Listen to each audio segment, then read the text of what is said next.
একটি ঐতিহাসিক নিরপেক্ষ নির্বাচন অনুষ্ঠিত হয়েছে এবং পিতা প্রতিষ্ঠা করলেন আবার তার কর্মস্থলে ফিরে গেছেন। আজীবন বাংলাদেশের মানুষ তাকে স্মরণ রাখবে।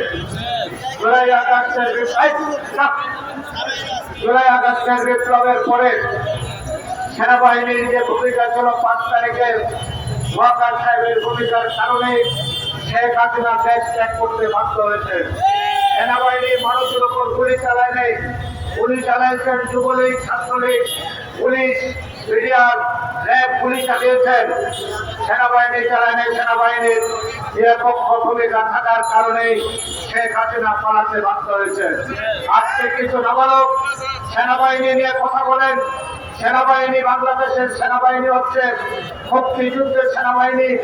সেনাবাহিনী যদি সেদিন শহীদ প্রেসিডেন্ট জিয়া রহমান যেদিন সেদিন ওনার নেতৃত্বে পাকিস্তান আরবে রিভোল্ট না করতেন, বিদ্রোহ না করতেন, সেনাবাহিনী যদি স্বাধীনতার ঘোষণা না দিতেন, মুক্তিযুদ্ধ হতো না।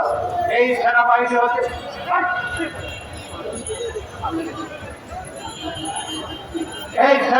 হচ্ছে মুক্তিযুদ্ধের সেনাবাহিনী।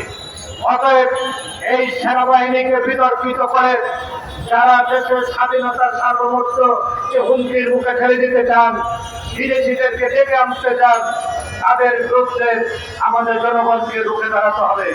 আমি ইউনুস সাহেবকে বলতে চাই, শাহাবুদ্দিন সাহেব যেমনি ভাবে অতি অল্প সময়ের মধ্যে নির্বাচন দিয়ে আবার দেশের মানুষের কাছে ইতিহাসের পাতায় সংরক্ষণের নাম লেগে রেখেছেন, আপনি ডক্টর ইউনুস আপনি যখন বিপদে পড়েছেন এবং খালেদা জিয়া আপনার পাশে দাঁড়িয়েছেন, তারেক রহমান আপনার পাশে দাঁড়িয়েছেন, 2011 সালে শেখ হাসিনা আপনাকে মামলা দেওয়ার পরে প্রধানমন্ত্রী গিয়ে বিশ্ববাসীর সাথে আপনার সপক্ষে কথা বলেছেন এবং খালেদা জিয়া।